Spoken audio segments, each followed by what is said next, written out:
The scary part about today's story is it could happen to anyone. But before we get into today's story, if you're a fan of the strange, dark, and mysterious delivered in story format, then you've come to the right place because that's all we do, and we upload 3 or 4 times every week. So if that's of interest to you, please gift the like button, one of those magic 8 balls that tells the future, but change all of the potential responses to reply hazy, try again. Also, please subscribe to our channel and turn on all notifications so you don't miss any of our weekly uploads. All right, let's get into today's story. On the night of October 25th, 2009, a fit, healthy 30-year-old man named Alex was at home in San Diego watching TV in bed. At some point, he noticed there was a slight pain in his left Achilles tendon. A tendon is the fibrous connective tissue that connects muscle to bone, and the Achilles tendon is the biggest tendon in your whole body, and it's the one you can feel on the back of your ankle. It connects your calf muscle to your heel. Alex had never had tendon pain before, and so he assumed it must just be tightness from the long walk he had taken that night around his neighborhood. And so after massaging it for a little while, eventually he kind of forgot about it and just kept watching TV until he fell asleep for the night. The next morning when Alex woke up, he immediately recognized that the pain in his left Achilles tendon was 10 times worse. It was blindingly painful. And then his right Achilles tendon was also now starting to hurt. And so he reflexively reached under the covers and tried to massage his sore tendons. But as soon as he touched the backs of his legs, he felt shooting pain in that area, and so he couldn't touch them anymore. And so instead, he swung his legs off the bed and he sat up on the edge of his bed. And then he slowly rocked forward until he transferred his weight onto his feet and tried to stand up.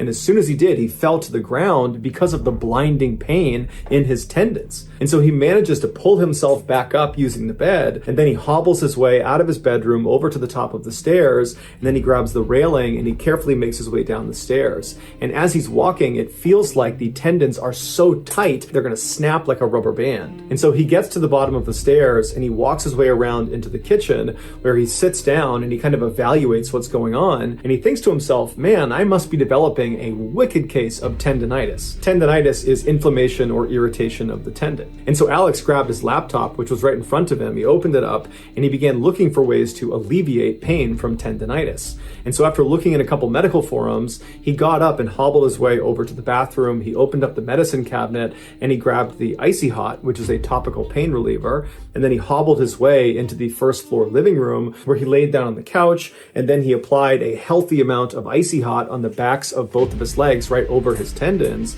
and then he propped his legs up on 2 pillows. And so he laid there and he's thinking, okay, so it's the weekend, I have today off, I'll just lay here until the pain subsides. But by that evening, the pain had not subsided, it had gotten progressively worse. And so Alex picked up the phone and he called a podiatrist, which is a doctor who specializes in feet and the lower half of your leg. And he made an appointment for the following morning to have a look at his Achilles tendons. And so after he hung up, Alex thought to himself, the best thing I can do is probably just go to bed. I'm bound to feel better in the morning. And so Alex hobbles his way back up the stairs, holding onto the railing, and he goes into his bathroom to wash his face. He reaches for the towel, and he notices his thumb is suddenly locked up, and he can't move his thumb. And then his other thumb, too, locks up, and he's looking at them, and he can't get them to move. And so with his other fingers, he tries to move that thumb and bend that thumb, but he can't do it. The tendon in both of his thumbs had suddenly become unbelievably tight to the point where he couldn't move his thumbs anymore. Up until this point, Alex had convinced himself that whatever was happening with his Achilles tendons was probably minor, that with or without medical intervention, it was bound to just get better. But now he wasn't so sure, because the thumb situation, that really scared him. He had never experienced anything like that, and he couldn't help but think that whatever was happening in his thumbs was probably what was happening in his Achilles, making this a much more complex problem. So Alex forgets about washing his face or even going to bed, and instead leaves the bathroom and grabs the railing and hobbles back downstairs. He makes his way into the kitchen with the stiff thumbs, and he sits down at the table. He opens up his laptop and he begins looking for any information about what is happening to him. A few minutes into his search, he was about to type something into Google when all of a sudden he felt the rest of his fingers start to lock up. The tendons in his fingers were tightening up just like his thumbs and just like his Achilles tendons. And so now Alex is going into crisis mode. He doesn't know what's happening to him. He has no idea what to do.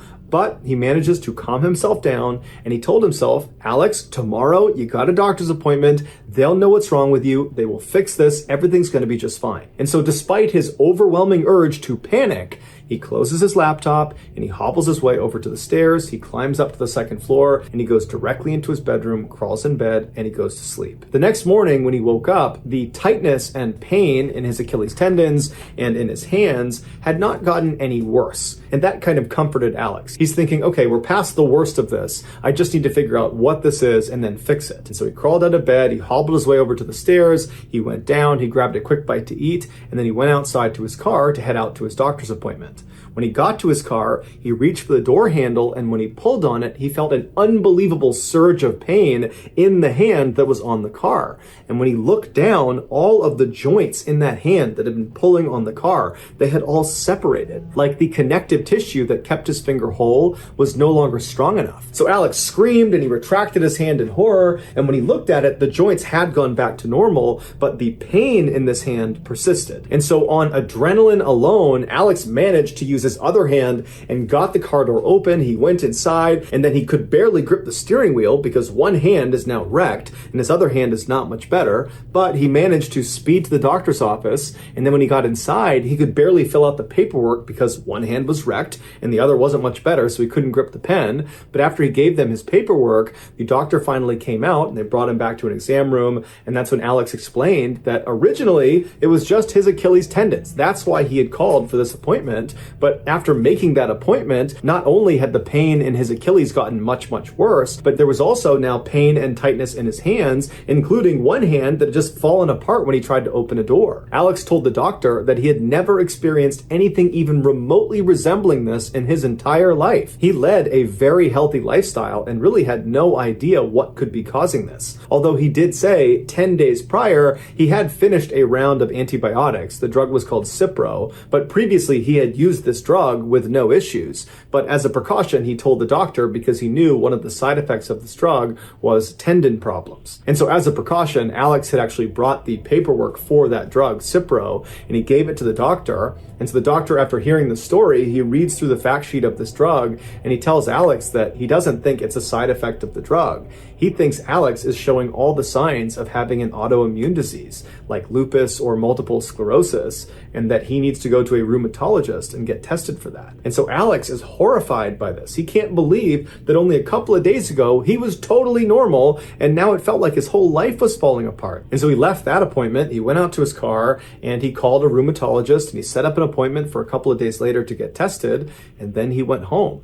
And over the next couple of days, as he waited for that next appointment, his condition only got worse. Every muscle, joint, and connective tissue in his body was either extremely tight or hurt or both. By the time he made it to the rheumatologist's office, he could barely move on his own. After the doctor had run several tests on Alex, Alex began mentally preparing himself to be told that he had an autoimmune disease. He believed at this point that that was the most logical explanation for what was happening to him. But when the test results came back in, to Alex's shock, he was negative across the board. He did not have an autoimmune disease. And so Alex hobbled out of the office, he got out to his car, he sat down, and he was in pain and at a loss. He had no idea what was happening to his body, and it seemed like none of the experts knew either. And so when Alex got back to his house, he made his way into the kitchen and he sat down to do some more research, but he felt like he was at a loss there too. He didn't even know what to research. He had searched for every possible combination of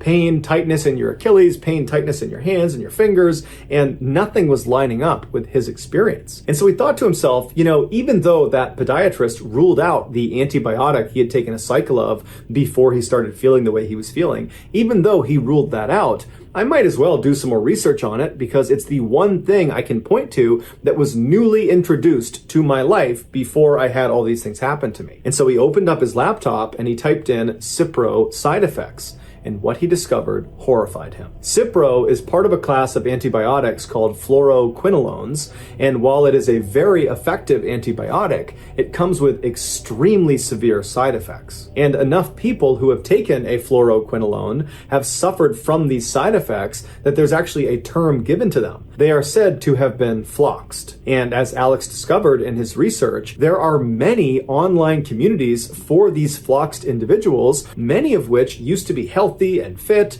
but after taking these drugs, they became bedridden or had to transition to a wheelchair. This is due to one of the nastiest side effects of this class of drug: ruptured tendons. As a reminder, a tendon connects muscle to bone. And so if you were to say a tendon has ruptured, what you're actually saying is the muscle has torn off of the bone. And apparently, this is unbelievably painful and almost always requires surgery to fix. And in many of these floxing cases, the fluoroquinolone drugs cause these people's tendons to start dramatically tightening until they just start rupturing. And there's nothing they can do to stop it unless they stop moving, hence becoming bedridden and transitioning to wheelchairs. When Alex read all these horrible testimonials of people who had been floxed, he realized their experience mimicked his own. He was floxed. But once he knew what he was up against, he began looking for a timeline. How long would he have these symptoms for? And what he saw was most people experience these awful symptoms for about 3 months and then they fade away. So for 3 months, Alex suffered, but he stayed positive. He was certain he was going to get better. But 3 months came and went, and he didn't get better. In fact, he got worse. All of his tendons continued to tighten, and some of them ruptured, and he had to quit his job and had to move in with his parents. But he stayed positive. He went back online, and he began reading about more severe floxing cases, and he saw those people typically saw a big turnaround at the 3-year mark. And while that was overwhelming and awful and disheartening, he at least had something to look at as the light at the end of the tunnel. And so for 3 more years, he waited and waited in pain. He eventually became completely bedridden and completely dependent on his parents. But then the 3-year mark came and went, and much like the 3-month mark, nothing got better, he just got worse. And that was when Alex realized he was in the range of people that suffered from their floxing permanently. In 2016, so 7 years after taking that fateful dose of Cipro, he wrote a blog post on his website updating the world about his condition. In it, he says he's only gotten worse and that his life effectively came to an end in 2009 when, over a 6-day period, he swallowed those 12 Cipro pills. And so now all he looks forward to is his death. So that's going to do it, guys. If you found the secret in today's video, let us know in the comments section what it is and where you found it. So give us the timestamp. And if you're the first to do that, we'll pin you at the top of the comments section. If you got something out of today's video and you haven't done this already, please gift the like button one of those magic 8 balls that tells the future, except replace all of the potential answers with reply hazy, try again. Also, please subscribe to our channel and turn on all notifications so you don't miss any of our weekly 3 or 4 video uploads. If you want to get in touch with me, you can direct message me on Instagram or on Twitter. My username for both platforms is the same. It's JohnBallen416. I also have a ton of content over on TikTok where my username is MrBallen. I also have a second YouTube channel called MrBallen's Shorts where I post random short videos and lost episodes. If you have a story suggestion, please submit it to our subreddit just called MrBallen. It's linked in the description below. So whether I see you on Twitter, Instagram, TikTok, Reddit, YouTube, or some combination, just know that I really appreciate your support, and until next time, that's going to do it. See ya. This story is going to be painful to listen to. It's a horrific tragedy, and there's really no other way to tell it without it coming off that way. And so viewer discretion is advised. But before we get into today's story, if you're a fan of the strange, dark, and mysterious delivered in story format, then you've come to the right place because that's all we do, and we upload 3 or 4 times every week. So if that's of interest to you, please go into the like button's favorite music playlist and replace all of the songs with the Kids Bop version of them. Also, please subscribe to our channel and turn on all notifications so you don't miss any of our weekly uploads. All right, let's get into today's story. In the early 1960s, 2 high school classmates in South Carolina named Carol and Reggie fell in love with each other. Every day in the halls, they'd hold hands and they'd laugh with each other and whisper to each other, and then outside of school, they were inseparable. But despite their seemingly perfect relationship, it didn't last long. They both had different ideas about what the future should hold, and so after graduation, they broke up. Reggie went on to join the US Navy, where he served for a number of years all over the world. He would at one point get married, but that marriage would end quickly, and then after he got out of the military, he got a job at a railroad back at his hometown in South Carolina. As for Carol, after graduation, she got married and divorced too, twice actually, but it was her second failed marriage that nearly killed her. On February 18th, 1987, Carol was living with her 10-year-old daughter Rhonda in South Carolina when her estranged second husband came up to the door and knocked.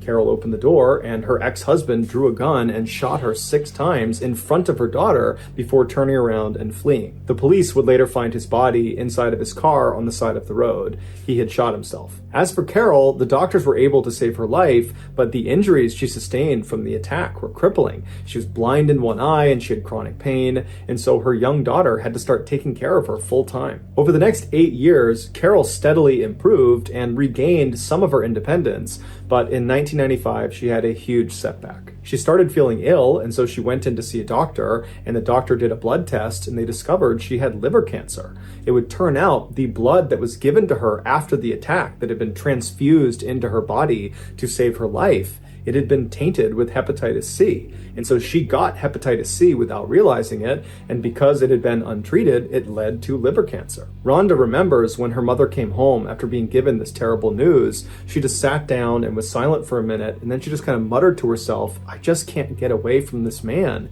He's killing me all over again." But despite being dealt such an unfair hand in life, Carol was determined to not let her injuries or her illness define her. And so she went out looking for a job that could accommodate her physical limitations, and she found it. She was hired as a part-time customer service rep for a television cable company. She was very happy about this job and very proud of it because it was the first time she was working after the attack, and so for once it felt like her life was going back to normal again. A few years later, in 2000, when Carol was working at the cable company, her phone rang and she answered it the way she answered every other call, but the voice she heard on the other end, she immediately recognized. He introduced himself as Reggie Sumner, and so Carol asked him, "Are you the Reggie Sumner from 1962 at Garrett High School in South Carolina?" And he said, "Yeah, that's me." And Carol said, "I'm your ex-girlfriend. We dated in high school." And so it was this incredible reunion, this totally chance phone call. And for the next hour or so, they just chatted on the phone about everything from their kids to their relationships they've been in to what they're up to now. I mean, they had a lot to catch up on since they hadn't seen or heard from each other in nearly 40 years. And so before they hung up, they realized they lived near each other, and so they made plans to get together in person. Rhonda would say her mother, when she came home that night, was like a 16-year-old girl all over again. She talked endlessly about how great Reggie was and how good-looking he was and how excited she was about their upcoming date. And so a couple of days later, Carol and Reggie have this date, and when Carol comes home, Rhonda would say it was obvious her mother had fallen head over heels in love with Reggie all over again. And luckily, Reggie had fallen in love with Carol too, because less than 6 months later, they got married and became Mr. and Mrs. Sumner. Within a year of their marriage, they decided to sell their home in South Carolina and move to Jacksonville, Florida to retire. Even though caring for her mother for all those years had been quite difficult for Rhonda, she said she was very sad to see her mother go, but at the same time, she was really happy for her because it seemed like she had found the one. Over the next couple of years, Rhonda stayed in touch with her mother, speaking to her almost every single day on the phone. But in July of 2005, Rhonda's mother stopped answering her phone. At first, Rhonda wasn't that concerned, but after 24 hours of not hearing from her mother or from Reggie, she did get concerned. Because even though Reggie was able to care for Carol, he wasn't in the best shape himself. He had debilitating diabetes, and he had recently broken his leg, and so was largely confined to a wheelchair. And so if they were to leave their house for an extended period of time, they wouldn't do it without asking for help from Rhonda. And so over the next couple of days, Rhonda incessantly called her mother and called Reggie, but she never got through to them. And so finally, after almost 72 hours of not hearing from them, she decides to just hop in her car and drive the 4 hours to Jacksonville to check on them personally. When she got there, she saw her mother and Reggie's car was not in the driveway like it normally would be. And so Rhonda went up to the front door and she knocked and she's yelling for her mom, but nobody's coming to the door, even though lights are on inside the house. And so Rhonda eventually tries the handle of the door and it's open. And so she opens it up, she steps inside, she yells again for her mom and for Reggie, but no one yells back. And then she sees their beloved dog, Mikey, that they brought everywhere with them, was still in the house. And so she's thinking, where would they have gone without bringing Mikey? And so Rhonda continues to walk through the house into the kitchen. And when she gets there, she sees on the table are 2 plates of food where the food looks like it's a couple of days old and it's just sitting on the plate like they had been eating it and then just abandoned it there. And then in the sink are all these dirty dishes. And then on the stove are half-cooked pots of food. And Rhonda knows her mother is an extremely tidy person and she never would have left her house with dirty dishes and food out on the table. And so red flags are going up for Rhonda. But what ultimately sealed the deal for her was when she turned and looked on one of the counters, she saw the cell phone that Reggie and Carol shared was still sitting there along with Carol's purse. And then next to that was both of their medications, which was Reggie's insulin and Carol's liver cancer medication, both of which were life-saving and needed to be taken every single day. There's no way they would have left the house without those things. And so Rhonda immediately calls the Jacksonville Police Department and she files a missing person report. And before long, the missing couple's story is all over the news and all of the networks are asking people if they have information to come forward. But no one came forward. And so the only lead the police had was to track down the Sumner's car, which was missing from their driveway when Rhonda showed up at their house. So the police shared the description of their vehicle all across the state, and very quickly they got a hit. The car had been found abandoned in a Florida town about 1 hour west of Jacksonville. It had been parked in this semi-forested, very secluded area off of a dirt road, and there was nothing inside of it, but they saw the battery had been taken out, leading some of the officers to speculate that perhaps the Sumners really had just driven away from their home without telling anybody and then ran into car troubles. But that theory would quickly be thrown out the window when 5 hours later, the Jacksonville police received a very strange phone call. The man who called in said he was Reggie Sumner, and he said he had seen the news about him and his wife being missing and that was just totally not true, that in reality they had left, but they were just fine and they'd be back soon. The police are immediately suspicious of this person. They don't think it's Reggie Sumner because, for one, he sounds like a young man and Reggie is a 61-year-old. And so the voice didn't really line up. And just the way he was talking about this disappearance like it was no big deal, that also just didn't really make sense. And so one of the officers asked Reggie, "Are you with your wife, Carol?" And he said, "Yep, I'm with her. Here she is." And so a woman hops on the phone who says she's Carol Sumner, but she sounds far too young to be Carol Sumner, who's 61. This sounds like a 18, 19, 20-year-old girl. And she too just reiterates that everything's just fine and they've gone out for a couple of days. There's nothing to worry about. And, you police can stop looking for us. And so after this call ends, the police at this point are convinced that this simply cannot be Carol and Reggie. But to make sure, they call in Rhonda and they have her listen to the recording of this conversation with the so-called Reggie and Carol. And right away, Rhonda says, "That's not my mom and that's not Reggie." And so at this point, the police assumed that these two people who called in pretending to be the Sumners probably had something to do with the disappearance of the real Sumners. And so while they waited for the trace on this phone call to come back, which would give them information about who was calling and from where, the police decided to investigate another angle. The police looked at the Sumners' bank statements and they saw their bank card had been used at an ATM in South Carolina after the Sumners had been reported missing. And so they called that bank and they asked for the CCTV footage from that ATM. And when they watched it, they saw that it was not Carol or Reggie Sumner withdrawing funds. It was some unknown man in his early 20s. Right after this discovery of this unknown man, the trace from the phone conversation with the imposter Sumners came back, except it was tied to a fake name at a fake address. So that wasn't helpful to the police in their investigation. However, when they went through this cell phone's call logs, which they got with the phone trace, they saw whoever owned the cell phone had recently placed a call to a car rental company in South Carolina. And so the police call this car rental company and they speak to the manager and they're able to figure out that somebody using this cell phone number had indeed called and had rented a car, and the car they rented matched the description of the car the unknown man was driving in the ATM surveillance footage. But this car had been rented to a woman. Her name was Tiffany Cole. The rental company told police that all of their cars had satellite tracking information built into them. And so police were able to use that information to track Tiffany's rental car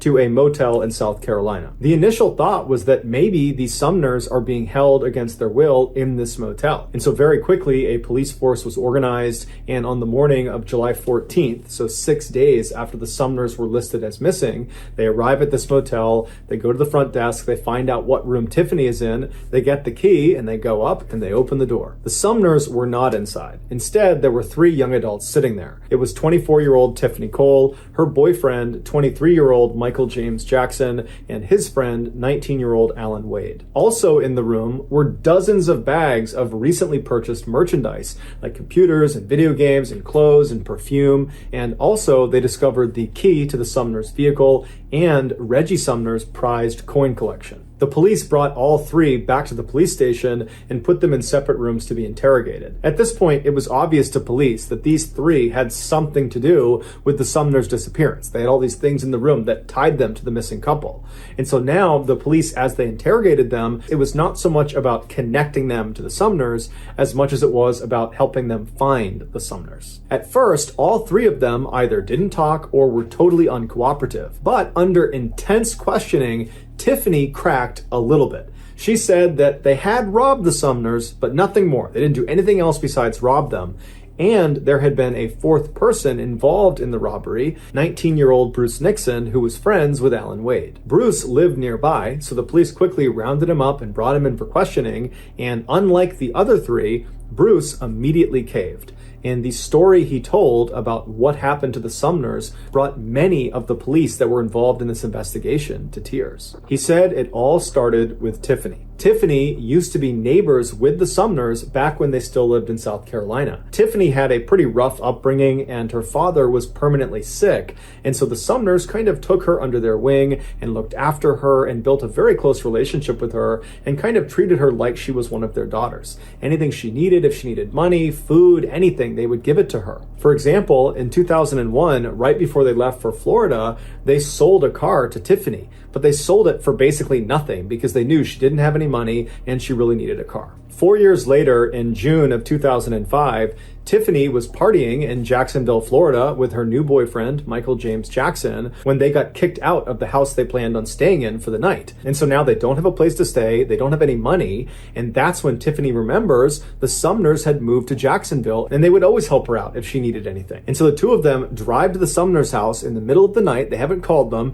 and they just knock on the door, totally uninvited, and Carol comes to the door, and when she opens it, she sees Tiffany, and immediately she's like, "Oh my goodness, I haven't seen you in so long. Come in, come in. Who are you? Oh, Michael, great to meet you. Come on inside. I'll get you food. We'll get you fed. What do you need? What can we do for you?" And so that's when Tiffany explains to them that their plans had kind of fallen through and they didn't have a place to stay that night, and would it be possible to stay with them?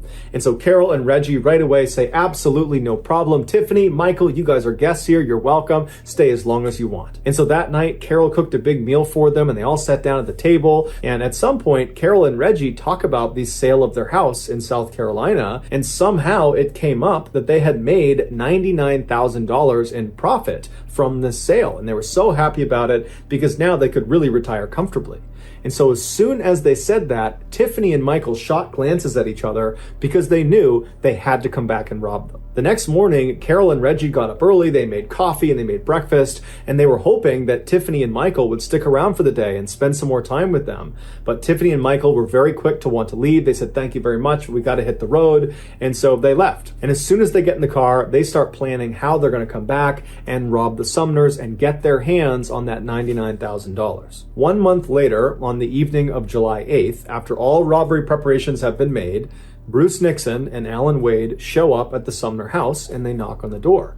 When the door opens, it's Carol, and she doesn't recognize either of them, but being as kind and generous as she was, she said, "Hey boys, what can I do for you? How can I help you?" And this was exactly what Bruce and Alan were expecting based on what Tiffany told them. She said this couple would be very easy to exploit. And they tell her that their car had broken down and they needed to use her phone. And so she's a little bit skeptical, but ultimately she says, "Sure, come on in." And so Bruce and Alan go inside the house, the door shuts behind them, and as soon as it does, one of them draws a fake gun that looks very real and pointed it at Carol, while the other one began tying her up with cord and with duct tape. And so Carol begins screaming and making a bunch of noise, and Reggie, who's in the garage out of sight, he hears her. He comes running in to see what's going on, and he sees these 2 men who immediately attack him, and Reggie's got a broken leg and he's already pretty weak and frail, and so he doesn't put up much of a fight. And before long, he and his wife were all taped up and restrained on the couch, and they were having duct tape wrapped around their heads until everything was covered except for a slit underneath their nose so they could breathe.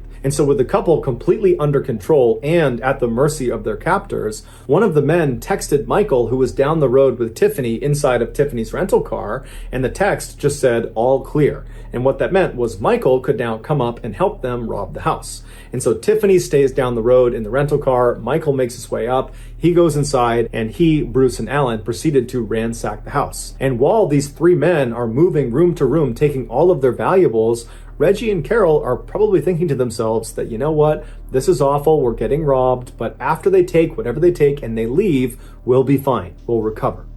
But when these three men finished taking all of their valuable items, they decided that they would also take Reggie and Carol. So they stood the couple up and they marched them into the garage and they put them in the trunk of their own car. At this point, Bruce left the Sumner's house and went down the road and got in Tiffany's rental car, and Michael and Alan, they got into the Sumner's car, and the two cars met up on the road and then drove 40 minutes northwest just over the border into Georgia, where they found this access road and they went down it until they reached this very secluded section of forest. This was not just some random spot in the middle of the woods in Georgia. This was a pre-selected spot that Tiffany and the others had been out to 2 days earlier to prepare it. And what they had done to prepare was to dig a grave for the Sumners. Michael and Alan in the Sumner's car drove up right next to the gravesite while Tiffany and Bruce came up right behind them. And once they had all stopped, they got out of the car and they went right behind the Sumner's car and they popped open the trunk. It's believed the temperature inside of that trunk was well over 100 degrees. And so Reggie and Carol were sweating profusely, and the sweat had caused their restraints to slip off their wrists and slip down off their face. And so the two of them were found holding on to each other and crying and praying. Seeing how weak they already were, the group decided they did not need to put new tape around their wrists or their face. They weren't going to go anywhere. And so they grabbed the two and they pulled them out and dumped them on the ground. It was probably around this time that the Sumners realized Tiffany was one of these four people that was doing this horrible thing to them. And I can only imagine the heartbreak they experienced. This girl that they took in under their wing, that they thought of as a daughter, was betraying them in such a heinous and horrible way. But there was no time to feel upset about it, because as soon as they were dumped on the ground, Michael grabbed Reggie and kind of threw him over to the side and said, "Sit down, don't move, or I'm going to kill you and your wife." And then the others grabbed Carol and dragged her away from her husband over to the edge of the grave, where they literally ripped the jewelry off of her face and off of her body. And then after all the jewelry was gone, they pushed her into the grave. Then they walked over to Reggie and dragged him over and threw him in with his wife. As soon as the couple was in the grave together, they repositioned themselves so they were both sitting up, one in front of the other, with Carol behind Reggie, and she threw her legs and her arms around Reggie, just kind of clutching onto him, and she buried her head into his back and she began crying. The original plan, apparently, had been to take the Sumners and put them in this grave and pretend like you were going to do something to them to scare them into giving up all of their information, all of their banking information, and anything else that was valuable. And it worked. And so as Carol is crying into Reggie's back, Reggie is pleading with the group. He's pleading to them, "Let me give you everything I have. Whatever you need, it's yours." And so Michael said, "Give me all your ATM bank card numbers, give me your PIN numbers, everything." And so Reggie did. He gave him all the information he could possibly give to him. And then, for some reason, despite the fact that at this point, the group has taken everything of value from this poor couple, they have extracted all the valuable information they could possibly get from them. Despite that, they decide that that's not enough. They need to kill the Sumners. And they need to kill them in the worst way imaginable.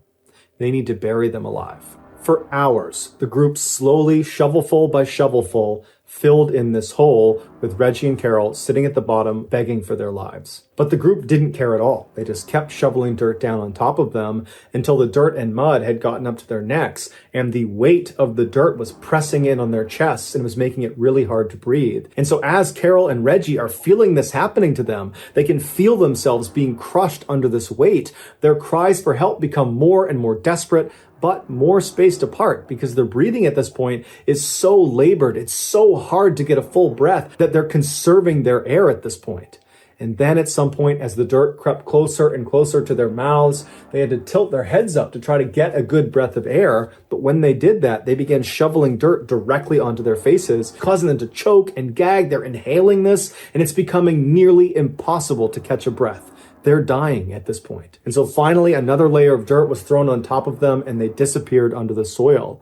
but their sounds didn't go away. They continued to whimper and make sounds as more and more dirt was put down until finally they had filled in the hole and they began packing the dirt down with the backs of their shovels. And they could hear underneath the soil still the sounds of this couple dying. This was a slow and horrible death. After the killers were done, they left the site and they took the Sumner's car and they dumped it in Florida where it was ultimately found. And then they all piled into the rental car. They went to an ATM and pulled some of the Sumner's money out and then went on a spending spree. Here is a photo of Tiffany celebrating just hours after killing the very people that had taken her in and treated her like a daughter. After their autopsies, the medical examiner explained that both Reggie and Carol had dirt packed into their nose, into their mouths, in their throats, in their stomach, and in their lungs, meaning their actual cause of death was being buried alive. In exchange for telling investigators what happened and for leading them to the gravesite where the Sumners were,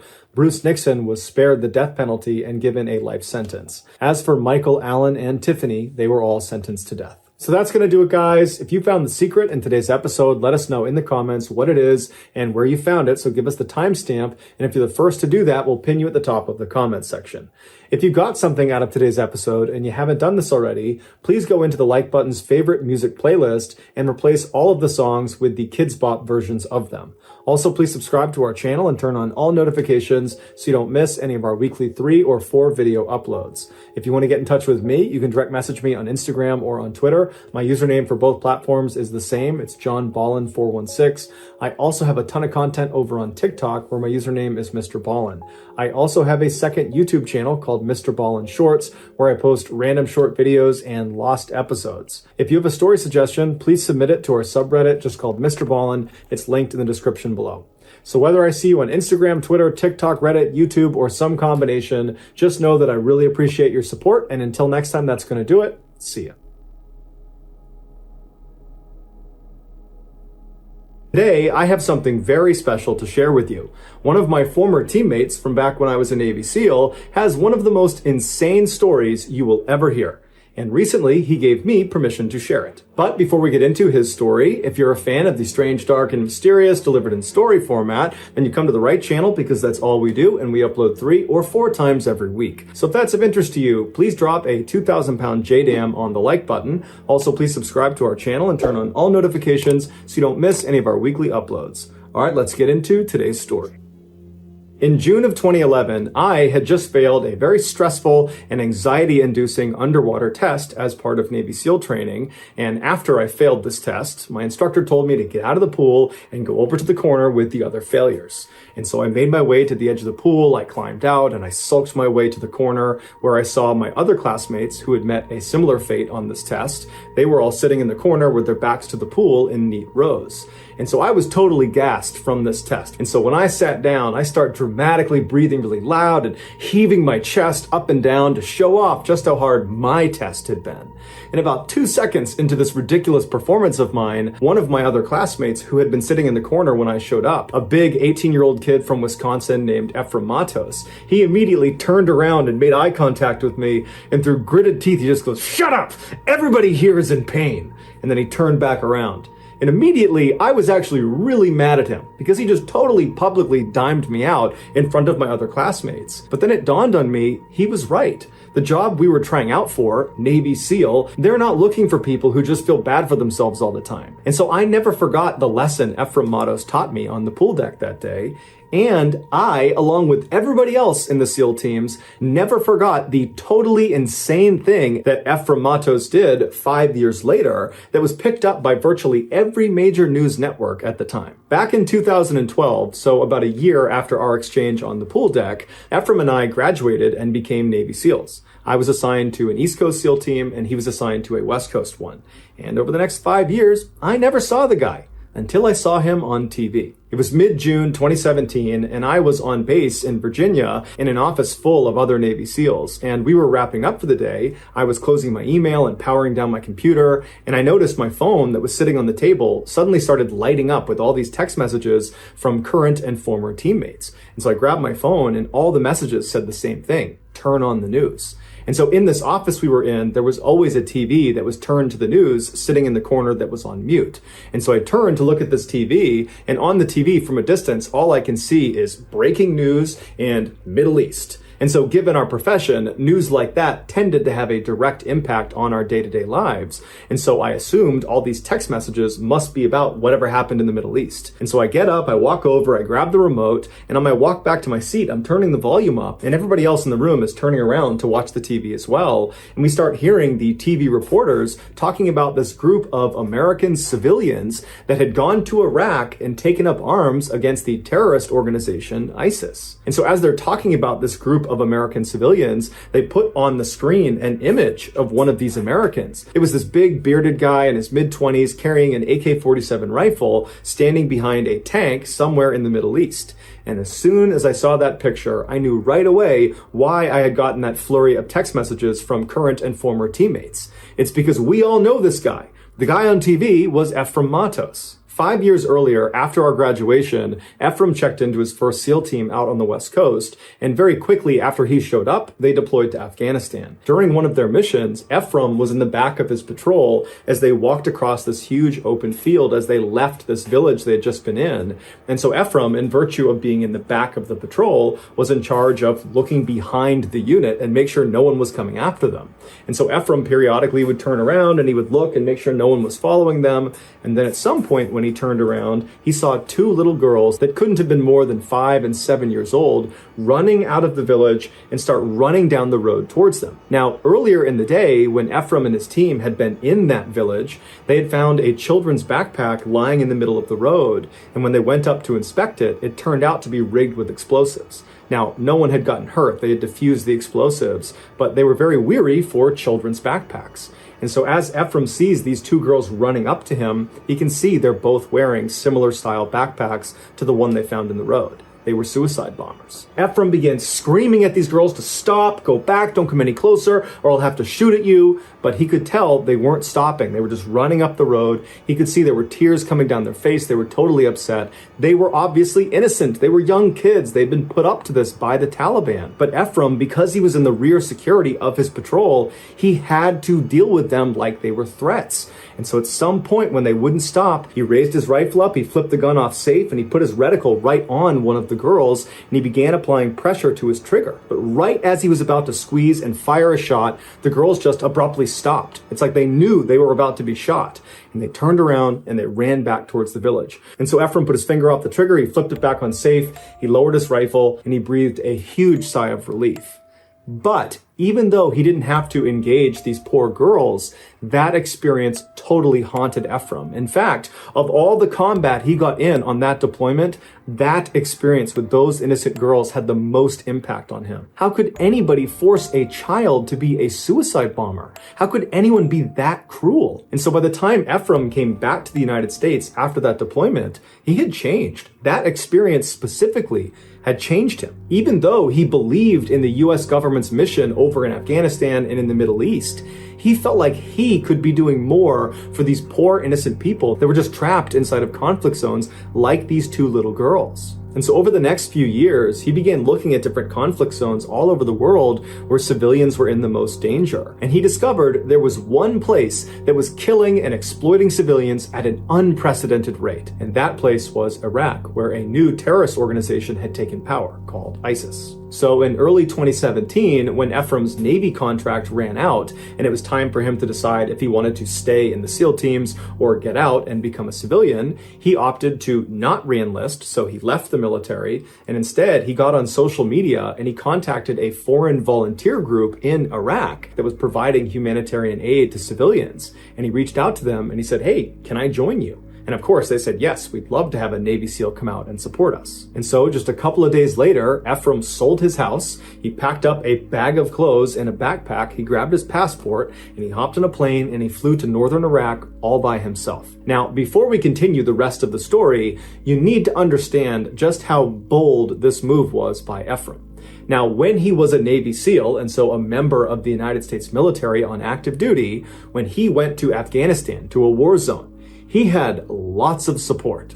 If his team got pinned down by the enemy, they could call in an airstrike, or they could call in backup. If Ephraim got hurt on the battlefield, or his teammates got hurt on the battlefield, they could call in special medical teams that would fly in virtually any condition to come save them. And if Ephraim got captured by the enemy, you better believe America is coming for him. But in this case, Ephraim went to a war zone as a civilian. He was not in the US military, so he didn't have any of that support. If he or his team got pinned down out in Iraq, they would either have to fight their way out or get killed or captured. If he or one of his new teammates from this volunteer group got hurt, they would have to either save themselves or get killed or captured. And if Ephraim got captured as a civilian, nobody's coming for him. Nobody even knows he's been captured. He is completely on his own. But Ephraim knew these risks. In fact, he knew them better than most people because he had already deployed to a war zone and saw how important it was to have a support infrastructure. So when he flew to Iraq as a civilian, he knew he was hanging it out there,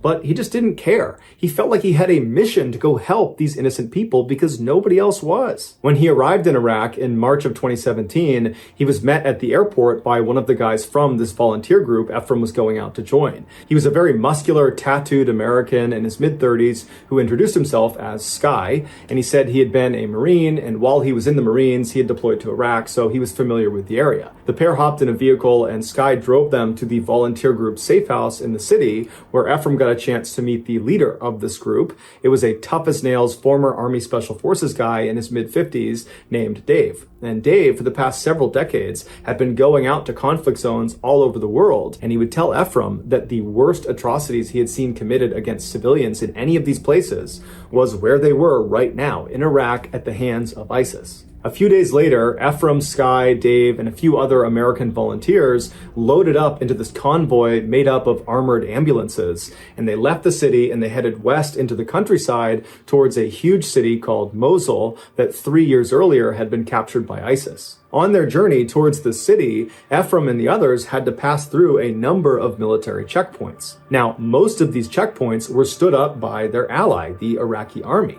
But Ephraim and the others knew that they might stumble upon an ISIS checkpoint, and in virtue of all of them being pale-skinned Americans, they would instantly be recognized as the enemy and fired upon. So every time they slowed down for one of these checkpoints, Ephraim and the others would clutch their guns closely and mentally prepare themselves for a potential vicious close-quarters fight to the death.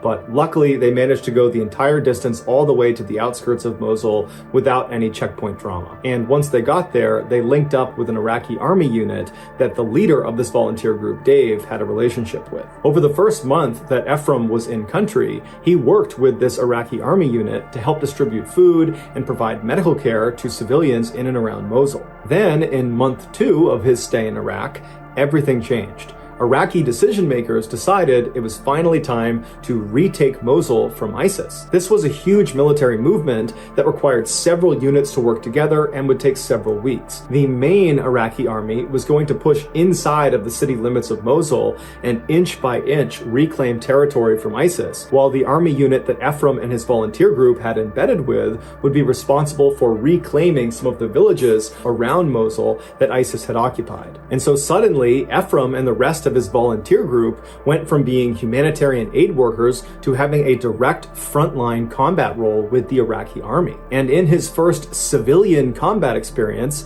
Ephraim ran across an active minefield towards this village that was occupied by ISIS. And after nearly being blown up at least 2 times, Ephraim finally made it to this village, and he began going house to house with the other volunteers, clearing them of ISIS fighters. And in one instance that he has on camera, he entered into this structure and he saw there were guns on the ground, and they looked around and they couldn't find any ISIS fighters inside, but they noticed on the ground there was a piece of plywood. They moved it aside and it revealed this huge hole that led down into the ground, and this hole connected to a huge underground tunnel system that ISIS used to escape gunfights just like this one. And so Ephraim and Dave, who was with him, just hopped right down into the tunnel. They didn't have night vision, they didn't have backup, just the two of them start running down this totally pitch black tunnel tunnel, periodically throwing grenades ahead of them in case there are ISIS fighters ahead of them. And at some point, after running for quite a while, just getting ready to come in contact with their adversaries, they reach this big, high-ceilinged cavern that's a dead end. And they're looking around thinking, okay, I guess no one ran in here. But before they turned around and left the tunnel system,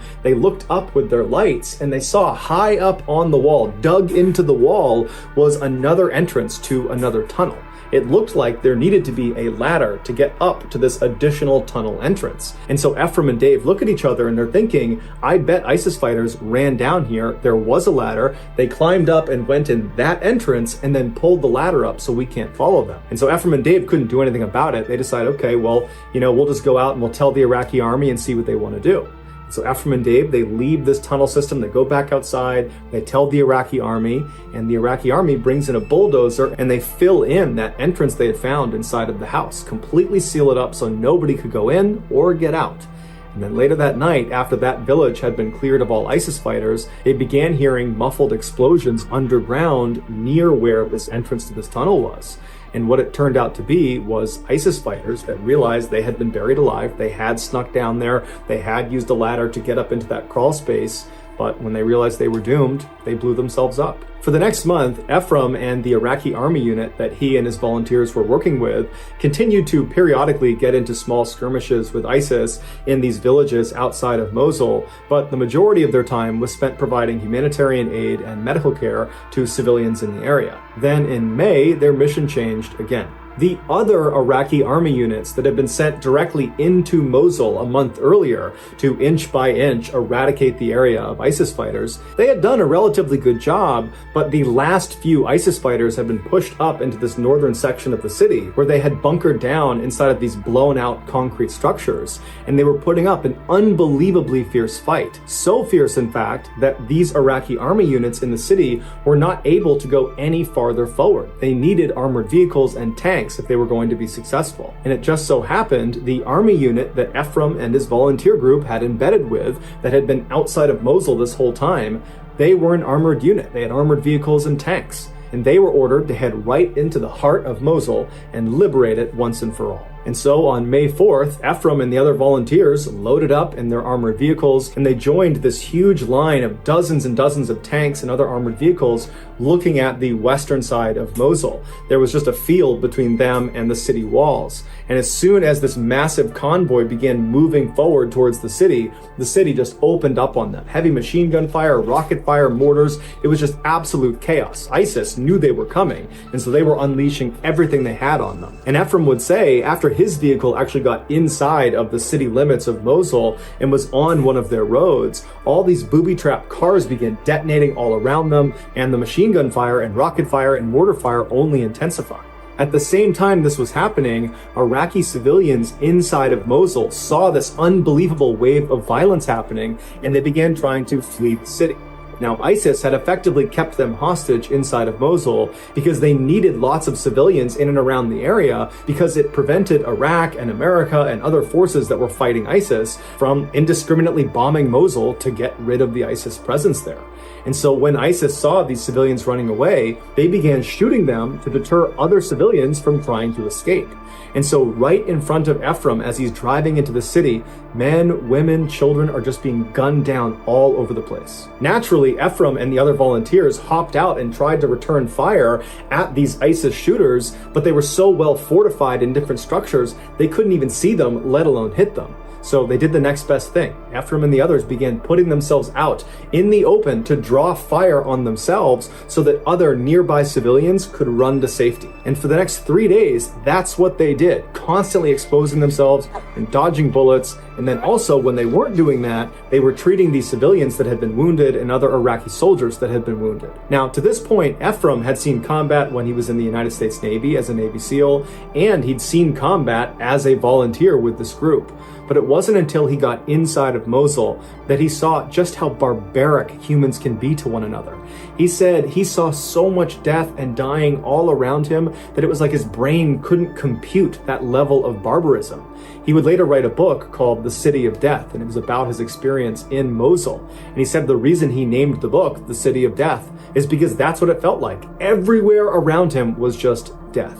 For the next several weeks, Ephraim and the other volunteers took up a position in the south section of Mosul inside of this bombed out building. They created a sort of aid station, and there they focused all of their attention on trying to treat as many wounded civilians and wounded Iraqi soldiers as they possibly could. At the same time, the rest of the Iraqi army had pushed north and was slowly chipping away at the last few ISIS fighters. On June 1st, so roughly 1 month after Ephraim and the others have entered into the city of Mosul, they noticed a significant uptick in the number of wounded civilians that were coming to them for help. And so all day and all night, they're treating all these people that are horribly wounded with gunshot wounds and other wounds. And so at some point, Ephraim and the others begin asking these people, what happened to you? This seems unusual that so many people would show up with these wounds. And they all just seemed to be in shock. No one was able to really talk about what happened, but a few people mentioned there had been a massacre somewhere nearby. But when they pried for more information, there was a language barrier issue, and there was just the fact that they were overwhelmed with patients, and they needed to make sure their focus was on treating them, not talking to them. The following morning, though, Ephraim and the others got up and decided they wanted to push farther north into ISIS-held territory to see if there was evidence of a massacre, to try to figure out what happened to all these people that were showing up wounded. And so Ephraim and the other volunteers, they left their aid station building and they moved north about 1 block to this huge intersection, and there they tucked up against this huge concrete wall that protected them from ISIS. ISIS was down the other road that ran through the intersection. They were holed up in this huge bombed out hospital that overlooked this intersection. And so from where they were, ISIS couldn't see them and they couldn't shoot them. At some point, Ephraim poked his head around this wall, looking down the road towards this burned out hospital. And what he saw along the road shocked him. There were dozens and dozens of civilians that had been killed laying all over the place. It would turn out the day before, a huge group of civilians had attempted to flee the city, and they ran in front of that burned out hospital where ISIS was, and they gunned them down. And they killed over 200 civilians, men, women, children. They didn't care, and they wounded at least 100 others. And so that was why there was that huge uptick in wounded civilians the day before. And so as Ephraim is scanning this carnage, being careful not to stay exposed for too long, he notices one particularly large pile of bodies. There's about 20 or 30 bodies. He sees in this pile, there's clearly movement. And he can see there is a little girl who's attempting to hide herself under her dead mother's clothing. And then next to this girl were 2 other adult men that clearly were wounded, but were alive. Ephraim immediately starts yelling to them to run to him, you're gonna get killed out there. But the 3 of them were completely shell-shocked. For the past 24 hours, they had been laying inside of this pile of bodies. And so they were not going to be able to move on their own. And so Ephraim realized unless they did something to get them out of there, they were going to die. So Ephraim and the others ran back to their Iraqi army counterparts, and they got them to sign off on a rescue mission. And their plan was they would have one of the Iraqi tanks drive down that road straight towards that hospital where all the ISIS fighters were, and right behind the tank would be an Iraqi Humvee, inside of which would be Ephraim and the other volunteers. And so they would go straight down the road, the tank would serve as a sort of shield for the Humvee, and after the tank passed the pile of dead bodies, the Humvee would be lined up right next to it. Ephraim and the others would hop out, they'd grab the girl and the 2 other men, pull them back in the Humvees, and then the 2 vehicles would back up to safety. Once this plan was in place, Ephraim and Dave and the other volunteers contacted the American military in the area, and they got them to authorize a smokescreen. They would fire artillery shells with airburst smoke grenades that would obscure the view of the ISIS fighters in the hospital. They wouldn't actually be able to see the tank or the Humvee or this rescue operation taking place right in front of them. And so shortly after these plans are totally finalized and Ephraim and the others are loading up in the Humvee and they're getting in position to turn that corner and begin this operation, the driver of the Humvee says, you know what? I don't want to do this anymore. It's not safe. I'm not willing to do it. Ephraim and the other volunteers tried to convince him to still do the operation because they didn't have time to get a replacement Humvee, and they had already coordinated with the American artillery units that were going to be firing these shells at a certain time, and so they really didn't have an opportunity to do this operation again if this guy backed out. Not to mention, if they didn't get out there quickly, these 3 people were going to die anyways. And so finally, when Ephraim realized this driver was not going to budge, he was not going to go in this operation, Ephraim and the others got out of the Humvee and they walked up to the tank driver and they asked him, are you still prepared to go on this rescue operation? And he said he was. And so even though if they went through with this mission, it would mean Ephraim and the others would be on foot behind the tank, completely exposed, they were still totally down for doing it. In fact, Ephraim would say at no point did they consider canceling the mission. They were so focused on saving these 3 people that they were prepared to sacrifice themselves to do it. And so the tank driver closed his hatch. Ephraim and the others got behind the tank. They turned that corner so they're facing the hospital. And then a couple minutes later, as planned, American artillery launched these airburst smoke grenades that totally obscured ISIS's view. And as soon as those smoke clouds were in the air, ISIS came out and just started firing randomly straight down in the general direction of where this tank was. They couldn't really see the tank. They had no way of knowing what they were doing out there. They just knew something was going on.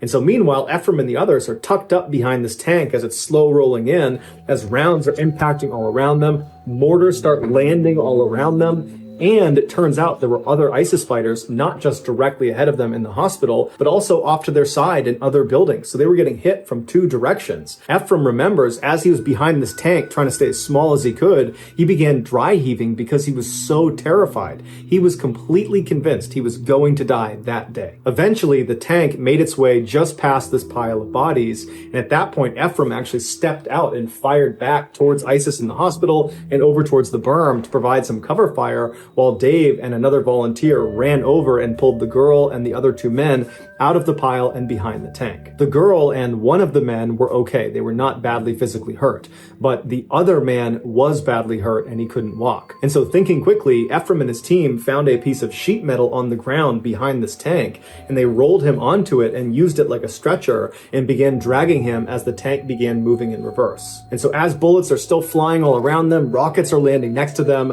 they're moving, they're making good progress, when the wounded man slips off of the sled and he lands right in the tracks of where this tank is going to go. And for a variety of reasons, Ephraim and the others had no way of communicating with the tank driver. So the tank driver is just going to keep on moving and he's going to run over this injured man who can't go anywhere. And so thinking quickly, Ephraim leaps down, he grabs the injured guy, and he rolls with him out of the way of the tracks right as it goes past him. But now Ephraim and this wounded man are outside the protection of the tank, and rounds start impacting all around them. The smoke screen at this point is pretty much cleared, and so ISIS sees them. And Ephraim at this point makes a heartbreaking decision. He looks at this guy who he knows cannot move himself. He's badly wounded. He makes eye contact with him. He holds his hand, and Ephraim just shakes his head and says, "I'm sorry," because he knew he couldn't move him fast enough behind the tank before both of them got shot, and he couldn't throw him on his back in time before both of them got shot. And so he had to leave him. And so Ephraim jumped up, he leapt behind the tank right as a volley of fire hit right where he had been standing, and then Ephraim and the others continued moving back.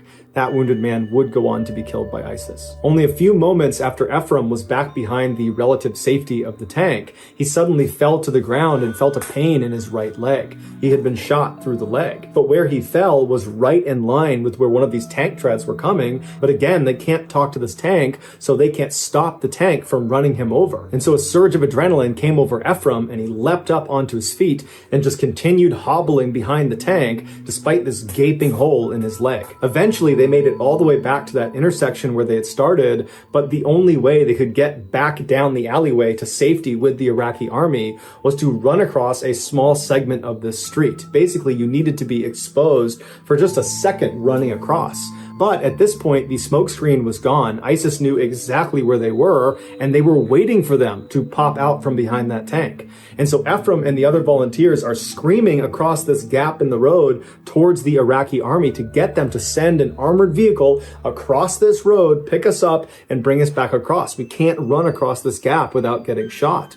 But because of the chaos and the noise, the tank is firing, there's mortars, there's rockets, there's gunfire, it's crazy. The message was just not received. And so in a sudden fit of madness and frustration and fear and all sorts of things, Ephraim just runs across the street. And he gets to the other side miraculously without being hit again. And there he tells the Iraqi army, send an armored Humvee across this gap, get the girl, get the guy, get the rest of the volunteers, save them. Seconds later, an armored Humvee crossed that gap. They picked them up and brought them back. And at this point, Ephraim is now lying on the ground behind that concrete wall. So he's relatively safe, and he's getting his leg bandaged up. And he remembers when the girl and the guy were brought out and they were safe and alive, the Iraqi army erupted in cheers. It was this unbelievably happy moment in an absolutely tragic, horrible time. The Iraqis would transport Ephraim in an armored ambulance to an aid station south of where this intersection was, and there they would put him on a cot, and a doctor would rebandage his leg, and then he would walk away. And so Ephraim is left inside of this room to kind of think about what had just happened, and he looked over to his left, and just 2 beds over from him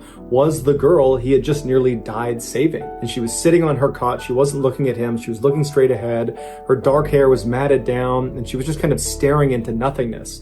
It was clear she was still in shock, but she did look relatively unhurt. And then at some point, another Iraqi doctor came over and gave her some food and water, and she ate and drank ferociously. Ephraim just stared at her in awe. At that moment, she was the most important thing in his life.